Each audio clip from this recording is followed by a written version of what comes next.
Bonjour à toutes et à tous.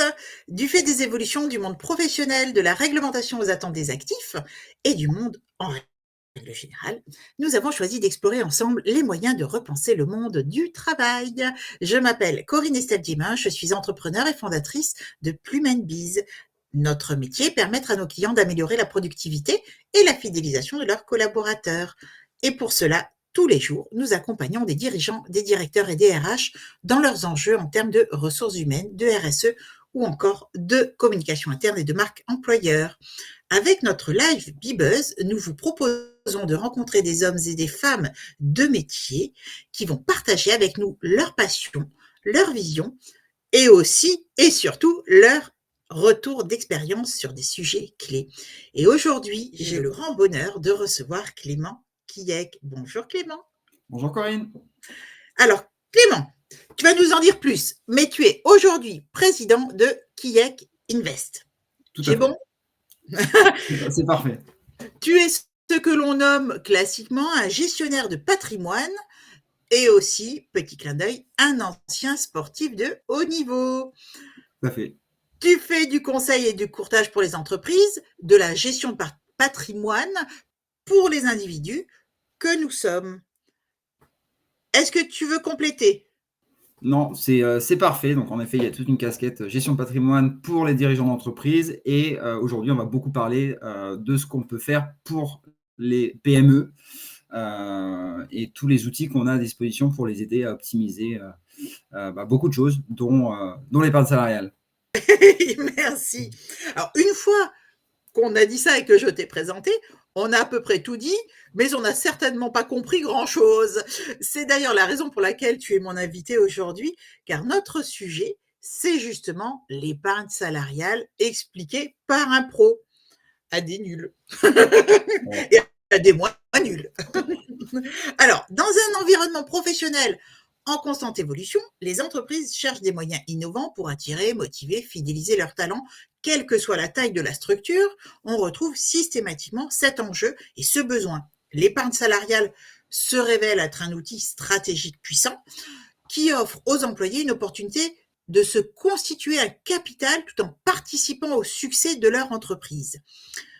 Aujourd'hui, nous avons donc le plaisir de t'accueillir pour explorer comment cette épargne salariale peut devenir un levier efficace d'engagement et de motivation pour les équipes. Et alors, chers participants et auditeurs, vous pensiez que l'épargne salariale, c'était barbant. Moi, je vous dis, laissez Clément nous prouver le contraire. Et alors, pour commencer, je te mets la barre tout de suite un peu, challenge. Peux-tu nous expliquer ce qu'est l'épargne salariale et quels en sont les principaux avantages pour les salariés et les employeurs? Alors, l'épargne salariale, c'est avant tout un outil finalement de mise à disposition des salariés d'une manière d'épargner de manière beaucoup plus efficace que via du salaire, parce qu'aujourd'hui, entre ce que verse un employeur et ce que perçoit un salarié, si l'employeur, ça lui coûte 1 000 €, le salarié, à la fin de net d'impôt, il n'a plus que 390 €. D'accord? Donc, toute la différence, elle est partie en taxes sociales, mais aussi fiscales. La force de l'épargne salariale, ça va être de dire, on va aider les collaborateurs à épargner pour des projets court terme, mais aussi très long terme, comme la retraite, avec un taux d'efficacité de plus de 90%, dans le sens où si l'employeur va verser 1 000 €, le salarié aura 900 € qu'il pourra faire travailler sur des supports qui vont générer, qui vont faire des petits au fur et à mesure du temps. Et donc, c'est un outil extrêmement puissant finalement pour fidéliser les salariés tout en maîtrisant le budget de l'employeur. Alors, en tant qu'ancien sportif de haut niveau, quel parallèle peux-tu faire ou ferais-tu entre l'épargne salariale en entreprise et la motivation nécessaire pour atteindre ses objectifs personnels et professionnels? Alors, une des forces en fait de l'épargne salariale, et souvent on intègre l'épargne salariale par le biais de l'intéressement. où en fait, on va intéresser les salariés à la réussite de l'entreprise et leur reverser une partie des bénéfices. Et c'est aussi une raison pour laquelle en fait, l'épargne salariale fonctionne si bien, c'est parce que en France, on souhaite en fait pouvoir bénéficier aussi des fruits du travail au-delà du salaire, mais d'avoir des bonus qui tombent parce qu'on est dans une entreprise qui fonctionne bien, et l'entreprise elle fonctionne bien parce qu'on y participe collectivement. Ce n'est pas que l'employeur ou que les salariés, c'est tout un écosystème qui fait sa force. Et donc le parallèle, en fait, je le mettrais de cette manière, c'est que le travail du quotidien permet, en tout cas, il y a une motivation au bout, il y a une carotte qui est d'avoir un petit plus à la fin de l'année. Voilà. Merci. Alors, quelles sont les principales options d'épargne salariale disponibles sur le marché pour les entreprises? Je pense au PE, PERCO, intéressement, participation, tu en as parlé tout à l'heure. Hein. Et comment choisir la formule la plus adaptée? Alors, c'est là que ça devient complexe parce qu'on mélange beaucoup de choses. Ce qu'il faut savoir, c'est qu'on va commencer par les points communs. Tous les dispositifs d'épargne salariale, on va avoir deux briques. On va avoir ce qu'on appelle le PE, plan épargne entreprise, qui répond à des règles plus souples, c'est-à-dire que l'argent qu'on met dessus, au bout de 5 ans, on peut le récupérer, voire même avant, si, par exemple, on se marie, on a un troisième enfant, on achète une résidence principale, ça permet de récupérer beaucoup plus rapidement l'argent. Et il y a un deuxième dispositif qui va être plus orienté retraite. Donc là, c'est vraiment, on capitalise, on met de l'argent dans ce dispositif et on ne peut pas y toucher tant qu'on n'est pas arrivé à l'âge de la retraite.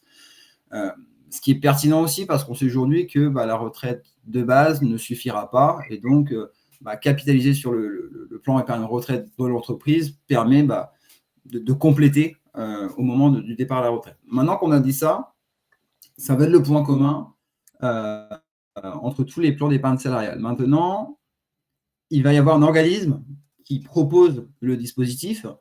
Et encore une fois, ils vont tous le faire à peu près de la même manière. C'est-à-dire que n'importe quelle banque ou un assureur ou des organismes vont permettre de proposer de l'épargne salariale. Là où toutes ces solutions manquent pour moi un ingrédient essentiel, en fait, c'est l'accompagnement. On est dans quelque chose qui est très complexe. C'est à quel moment est-ce que je mets l'intéressement? Comment je structure l'accord d'intéressement? Est-ce qu'en fait, il y a un intérêt à proposer un abondement? Un abondement, c'est quoi? C'est si le salarié met dans l'épargne salariale, je viens mettre un supplément par-dessus. C'est comment est-ce que j'explique aux salariés l'avantage? Est-ce que l'employeur se sent d'attaque de le faire? Généralement, non. Et donc, en fait, c'est tout un accompagnement qui aujourd'hui n'est pas proposé par ces acteurs. Et c'est là où, justement, on peut apporter vraiment un plus. D'accord. C'est vrai que c'est tellement complexe et spécifique, on ne peut pas avoir la connaissance de tout. Et là, c'est vraiment l'occasion d'en apprendre plus en s'adressant à un expert qui va nous accompagner pour choisir la bonne solution, en fait, pour nos salariés et en fonction de ce que l'on veut faire aussi en tant que chef d'entreprise. Alors, comment l'épargne salariale peut-elle contribuer à renforcer l'engagement des salariés? C'est ce que l'on cherche en tant que dirigeant et en tant que DRH, évidemment, et les inciter à se projeter sur le long terme dans l'entreprise. Donc là, je fais appel à la fidélisation des collaborateurs. Oui. Alors là, en fait, je vais répondre sur un point précis, en fait, qui n'est pas forcément connu de l'épargne salariale. C'est qu'il y a différentes règles, selon les différentes manières d'appréhender l'épargne salariale. On peut dire que selon l'ancienneté de l'entreprise, l'employeur pourra donner plus ou moins aux salariés selon la durée durant laquelle ils ont été dans l'entreprise et se dire, OK, sur telle manière de faire l'épargne salariale, je vais mieux rétribuer mes collaborateurs qui ont 3, 5 ans, 7 ans d'ancienneté et peut-être donner un petit peu moins à ceux qui ont seulement 1 ou 2 ans. Et de cette manière, en fait, il y a une vraie logique de dire, je donne davantage en fait à mes salariés fidèles et les autres, ils ont plutôt tout intérêt à être fidèles le plus longtemps parce que ça aura un impact en fait sur leur rémunération tout simplement. Ah oui, je n'avais pas conscience de cette possibilité en fait. Si, on peut le faire en fait. C'est très complexe en fait l'épargne salariale et selon ce qu'on met en place, et en fait c'est vraiment des briques. On peut se dire, OK, je mets seulement une brique qui va être de l'intéressement ou seulement une brique qui va être un abondement ou seulement une brique qui va être, je mets juste à disposition un plan d'épargne salariale et en fait, je fais rien, ce qui est un petit peu dommage, mais pas plus tard que ce matin, j'ai une entreprise en fait qui avait mis que ça en place. Donc forcément, ça fait un peu, il se passe pas grand-chose quand on se contente de ça. Mais selon les briques, en fait, on a des règles très différentes qui se réfléchissent en fait, qui se discutent avec l'employeur sur comment il voit les choses, comment il envisage la fidélité, quels sont les curseurs qu'il veut faire bouger. Et en fait, on construit vraiment un écosystème d'épargne salariale sur mesure qu'on peut construire sur plusieurs années et faire évoluer dans le temps. Excellent.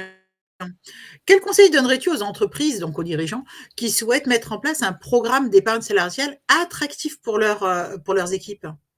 Qu'est-ce qu'ils doivent faire en dehors de te consulter? Oui, en fait, ce qui va se passer, c'est que s'ils vont voir leur banque, qui sera souvent l'intermédiaire par défaut, parce qu'en fait, la banque va essayer de proposer de l'épargne salariale avec des contreparties. Seulement, en fait, ça ne permettra pas d'avoir le niveau de conseil que recherche finalement sans vraiment le savoir, mais c'est tout l'objet de notre échange.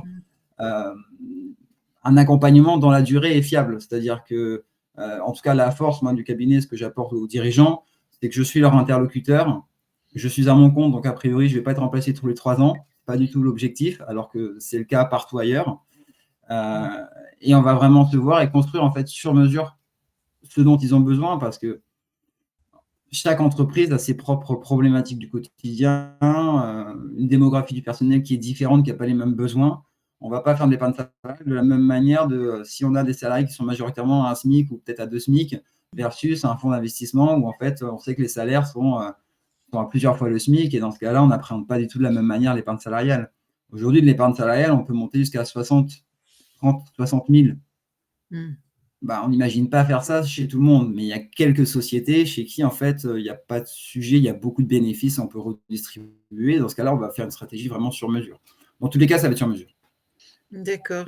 Oui, je pensais aussi aux experts comptables, à ce type de professionnel vers lequel un dirigeant peut aussi avoir plus de réflexes pour aller chercher du savoir-faire, en fait, mais c'est tellement particulier que c'est avec les montages et les possibilités sont tellement particulières. C'est vrai qu'en dehors d'avoir vraiment affaire à un gestionnaire de patrimoine dont c'est l'unique métier, je pense que ça doit être compliqué d'avoir les bonnes informations pour faire quelque chose d'intelligent. Et puis en fait, la force que moi je mets en avant et qui est vraiment l'identité et ma philosophie en fait d'apporter du conseil, c'est que moi j'ai été adjoint DAF dans un groupe de 400 personnes et je suis tout à fait conscient des réalités en fait du terrain, des problématiques RH, de ce que peuvent dire les salariés.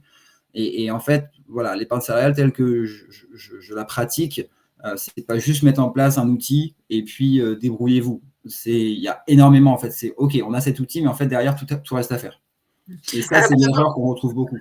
Oui, mais avant de revenir sur mes questions, justement, tu as cité une partie de ta carrière finalement. Comment t'es tombé toi dans la gestion de patrimoine? C'est particulier. Oui, en fait, j'ai vécu un petit peu aux États-Unis parce que je faisais du sport haut niveau et en fait, je me suis expatrié de cette manière parce que ça devenait difficile en France de poursuivre études supérieures et sport à haut niveau, parce qu'en natation, en tout cas, moi, je venais de ce monde, c'était plus de 20 heures d'entraînement par semaine. Donc, ça ne laisse pas beaucoup de temps au loisir. Et à la fin de mon cursus aux États-Unis, j'ai fait un MBA en investissement parce que ça me plaisait beaucoup, tout ce qui était finance, marché financier.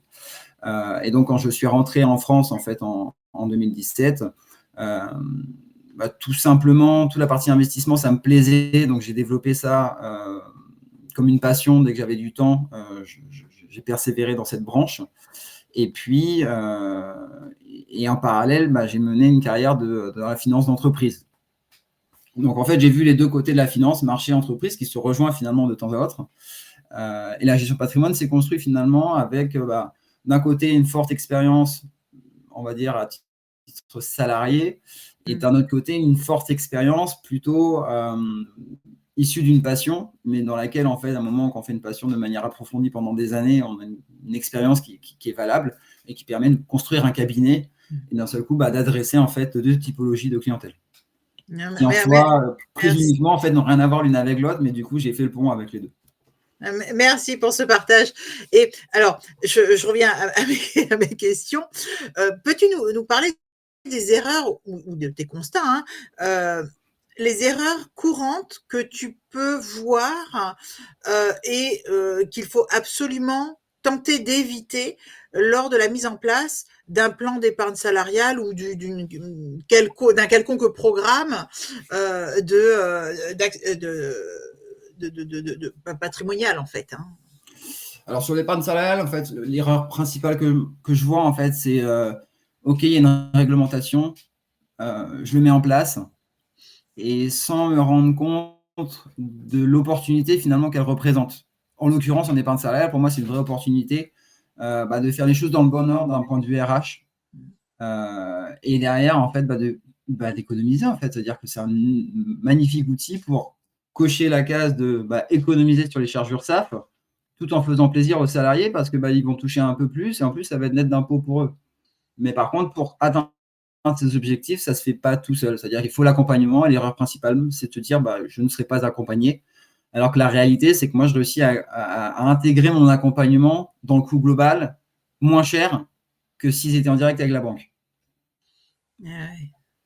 Ouais, Donc, en fait, financièrement, il n'y a même pas de sujet. C'est simplement faire bien les choses, ça ne coûte pas non plus cher. Et en plus, quand on intègre vraiment la dimension RH dans l'histoire, en fait, on va avoir des impacts qui sont beaucoup plus puissants, qui ne sont pas chiffrables parce qu'on touche à l'humain. Mais en fait, en termes de fidélisation, et ça, tu le vois au quotidien, en termes d'engagement, etc., c'est difficilement mesurable, mais on sait en fait qu'on a un impact et qui va être incroyable à moyen terme. Oui, ça, moi, je suis vraiment persuadée que cette épargne salariale contribue de manière très, très positive à l'engagement, à la fidélisation, à l'osmose, à la fédération des équipes autour d'un projet, d'une vision commune. Ça, pour moi, c'est, enfin, voilà, j'ai pas de doute là-dessus. Comment les entreprises peuvent-elles mieux communiquer sur les avantages de l'épargne salariale pour encourager la participation active des employés? C'est pas évident. C'est de l'éducation, Alors, c'est de l'éducation, comme tout, en fait. C'est de manière répétée. C'est de marteler un message et puis à un moment, il passe. Et puis, de toute façon, dans une entreprise, il ne faut jamais s'arrêter parce que ça bouge, hein, les effectifs, ça rentre, ça sort, donc il ne faut jamais s'arrêter. Et là-dessus, en fait, aussi, c'est-à-dire que soit une entreprise veut faire toute seule, et dans ce cas-là, bon courage aux responsables RH pour, en fait, rajouter plein de casquettes, dont l'accompagnement, justement, sur le plan d'épargne salariale.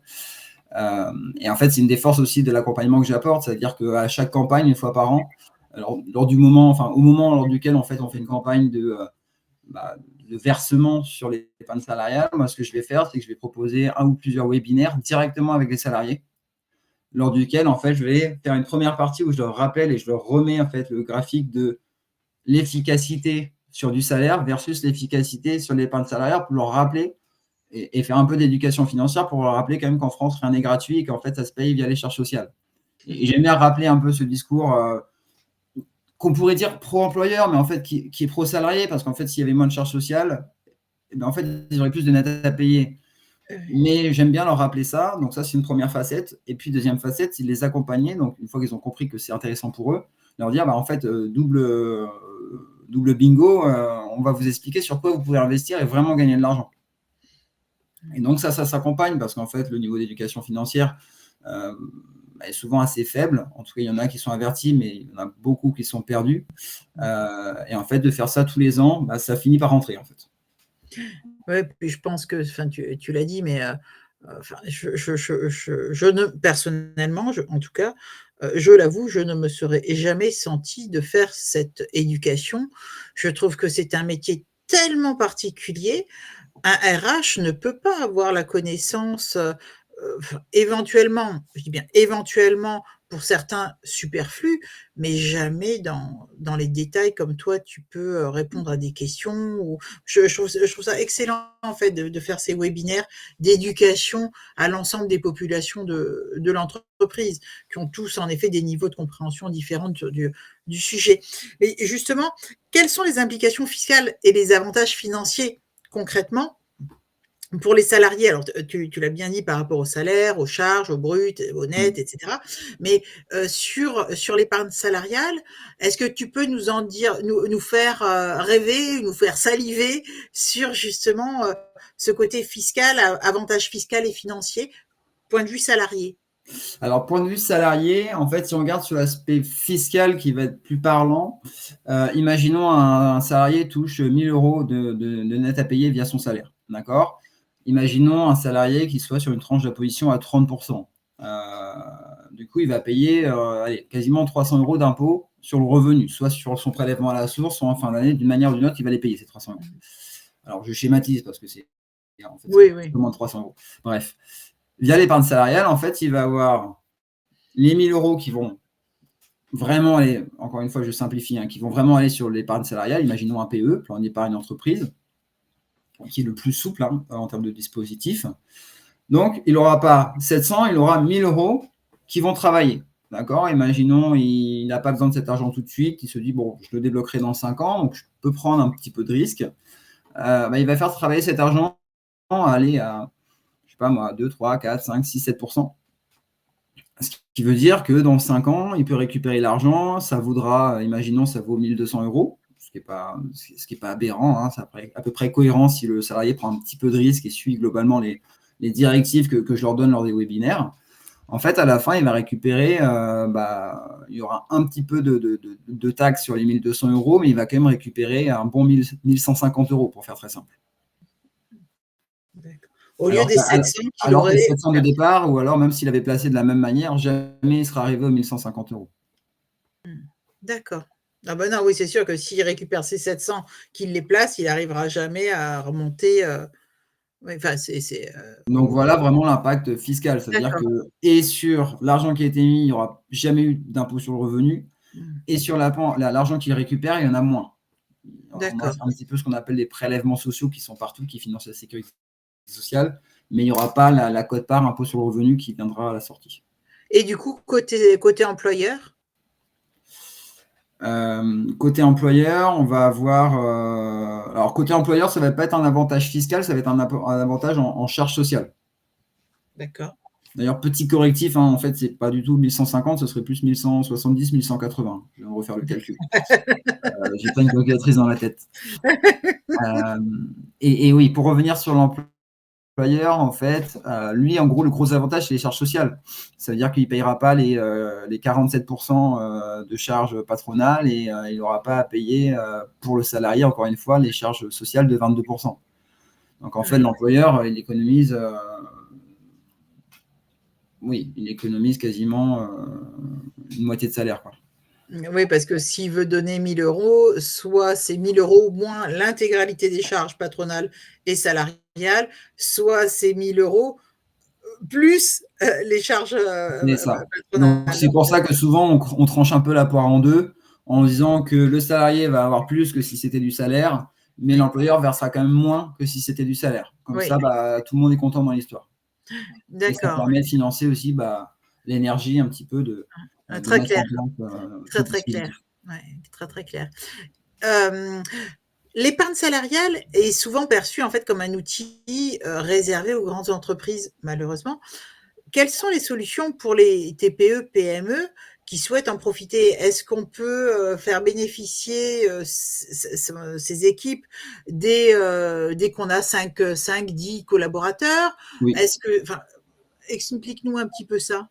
Alors, en fait, oui, souvent, c'est un dispositif, mais plus tant que ça, c'est-à-dire qu'on en retrouve quand même beaucoup, même chez des TPE, PME. Donc, en termes de conditions, en fait, à partir du moment où on a un salarié, on peut le mettre en place. D'accord. On a même des sociétés de dirigeants, ils sont 2 dedans, on met en place le dispositif, c'est possible. Donc il n'y a pas vraiment de limite, enfin de plan, enfin à partir d'un salarié, on peut. Maintenant, dans la loi, à partir de 2025, il y a une obligation pour les sociétés de 11 à 50 salariés de mettre en place un dispositif de partage de la valeur. Donc, ça peut être de l'épargne salariale, mais ça peut être aussi ce qu'on appelait anciennement les primes Macron. Donc, c'est des primes de partage de la valeur qui ont des avantages pour l'employeur et pour le salarié. Mais donc, en fait, ça répond à la question. C'est-à-dire qu'avant, c'était une obligation au-dessus de 50. Maintenant, ça va être une obligation à partir de 11. Et on peut les mettre à partir de 1. Et de toute façon, on peut les mettre à partir de 1 ou 2. Enfin, oui, à partir de 1. Alors, pour finir, quel rôle penses-tu que l'épargne salariale jouera dans les années à venir en matière de politique de rétention et d'attractivité des talents en entreprise? Moi, je pense que c'est difficile à répondre en termes de questions. Pour moi, c'est un outil parmi d'autres. Un outil très puissant qui est sous-exploité. Donc, de toute façon, le fait de l'exploiter davantage sera toujours mieux en termes de fidélisation, etc. Après, je ne pense pas qu'un salarié restera juste parce qu'il y a un dispositif d'épargne salariale, j'y crois pas. Par contre, ça fait partie des choses en fait qui permettent de valoriser une entreprise. Et encore une fois, en fait, mieux on fera les choses, mieux ça fonctionnera à la fin sur les statistiques globales de rétention d'un salarié. C'est-à-dire que mettre l'épargne salariale de la bonne manière avec l'accompagnement que je propose, en combinant avec toi tout ce que tu fais sur la partie RH, notamment quand on parle d'épargne salariale, accompagner ça d'un bilan social pour intégrer vraiment l'épargne salariale parmi les différents éléments qui créent le package salarial. Tout ça, en fait, va permettre de réaliser aux salariés, OK, j'ai tout ça. Et au moins, il saura mieux, quand il part, ce qu'il perd. Oui. Ce qui aujourd'hui n'est pas suffisamment clair. Et en plus, il aura les réflexes, vu qu'il est beaucoup mieux éduqué que si on n'avait pas fait, de poser des questions en face de OK, qu'est-ce que j'ai en face? Et je pense qu'en fait, c'est à double tranchant, c'est-à-dire que les employeurs auront aussi de plus en plus des salariés qui posent des questions sur OK, il y a le salaire, mais qu'est-ce qu'il y a en plus du salaire? Parce que les salariés ont besoin de le valoriser parce que ça fait partie du package global.